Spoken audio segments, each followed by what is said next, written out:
Debate. The honourable member for Northumberland, Peterborough South. Thank you very much. It's an honour to rise and to have the amendments, the numerous amendments in my name, and I'm proud to be working hard on behalf of the people of Northumberland, Peterborough South. So as some of you may know, of course, I am newly minted Shadow Minister for Transportation for our side.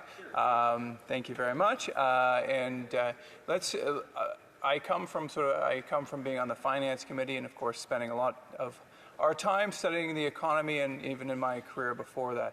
And so I just want to sort of put things in context where the Canadian economy is currently, and then I'll relate that back to the transportation and back to the bill, and then hopefully we will have an understanding of why Conservatives and really all right-thinking folks cannot, in good conscience, support this legislation. Let's wind back the clock. Let's wind back the clock to April 30th, 2014. The New York Times wrote, "Life in Canada, home of the world's most affluent middle class." Does that not seem so far long ago, when Canadians could afford housing, when there was available and affordable rents, when food was at a reasonable cost, when the dream of Canada seemed as alive as ever, the promise of Canada was shining perhaps brighter ever than in Canadians' history. And then we heard from a Liberal candidate at the time that better was always possible. And that's true, but we found out that in this case, better was certainly not the result. And we've seen that both empirically and subjectively. We have seen that GDP per capita, which is perhaps the best measure of the standard of living for Canadians, has flatlined. So over the last decade, the standard of living, or the GDP per capita, has seen zero growth. And we will hear from members of the opposition that say, Shadow Minister, that is because we're stuck in a bad world economy. We've had the pandemic, we've had other events that there's no way we could have possibly done better than that. And that's just simply not true. If you compare those numbers to other benchmarks, one easy benchmark for us, because they're geographically quite close and share many things in common with Canada, is with the United States of America. During that same time, the GDP per capita, which is in many ways a substitute or an equivalent of a measure of our standard of living, in the United States has grown by nearly 20%, 19% to be precise. Canada is, in fact, and then we can put that now, so we know in contrasting that and comparing that to peer nations that Canada has done exceedingly poor, and that we are headed down a trajectory that leads us down to a very dark path. But let's also compare it historically. Perhaps there have been other times when we've had these challenges and emerged out the other side brighter. Maybe we're paying this price for a reason. But the actual truth is, unfortunately, the damning truth is, if you will, is that our GDP per capita has not grown this little since the Great Depression. So that's decades and decades of long, that's through tumultuous world events, that's through multiple recessions, that we have never seen a standard of living flatline, or in real terms, decline, like we have underneath this Liberal government. And so we also look at, okay, well then we've talked about where we are in history, where the Canadian economy over the last 9 years ranks in history. We've benchmarked it now to the United States of America. Let's look at them both. So back in 1984, the Canadian economy was producing 88% of the value generated by a U.S. worker per hour.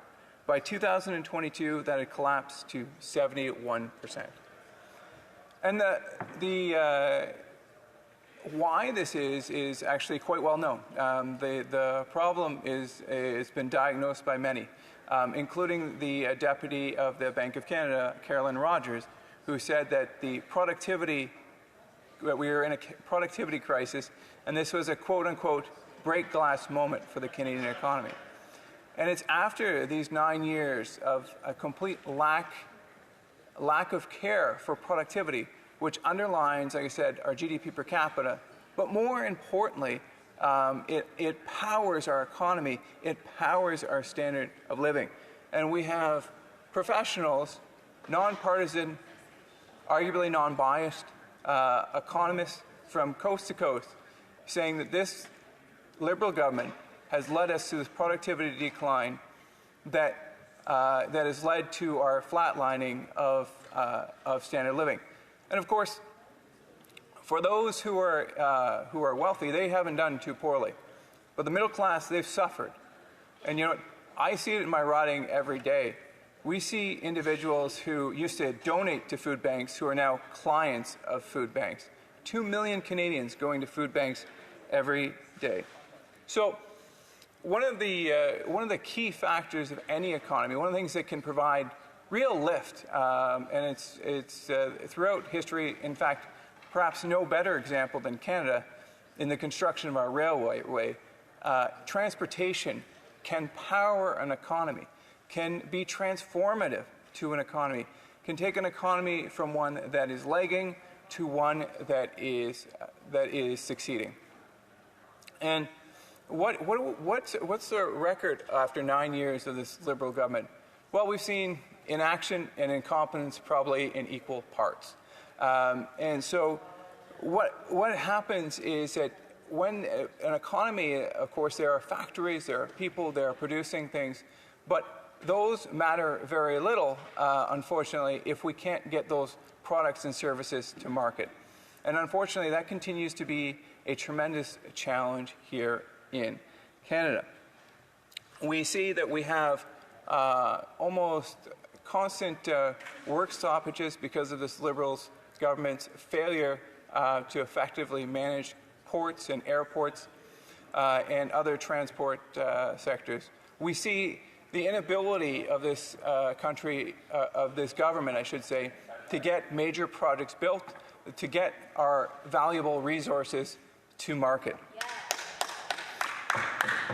And now we bring in, as if the legislation, the no pipeline bills and other legislation that have acted to prevent and to kneecap our own economy were not enough.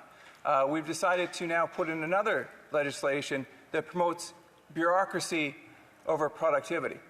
And we have seen, if we had any doubt over the last 100 years of the impact of bureaucracy on productivity, we have an absolute slam dunk case.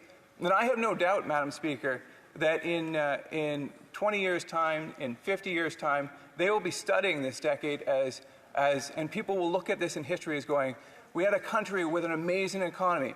The New York Times said that we were the most affluent middle class in the world, and we saw in just 10 short years a government actively work against its own people to develop our economy and increase productivity. So let's talk a little bit about Bill 33 specifically. But I'm always a big fan of listening to experts as opposed to politicians. So I just want to read into the record some quotes from individuals folks who are actually on the ground, the boots, not the suits, who are talking about it. So we have from the Canadian Port Authorities. The CEO said, the concern for smaller ports really was in the heavy reporting that's associated with the bill. It'll be a question mark on whether this will be a lot of new work that's required, or if it's repackaging of material that's already provided. One of our larger ports actually said that they would have to hire full-time people, multiple full-time employees, that was going to cost them hundreds of thousands of dollars. This is one of 1 million productivity cuts that are slowing down our economy. And so we need, I just want to read one more here. The Executive Vice President of Trois-Rivières Port Authority. Bill 33 and Bill 52 restrict Trois-Rivières Port Authority's ability to fulfill the mission entrusted by the Canadian Marine Act. We see over and over again this Liberal government is standing in the way of Canadians realizing their dreams and the Canadian economy realizing its potential.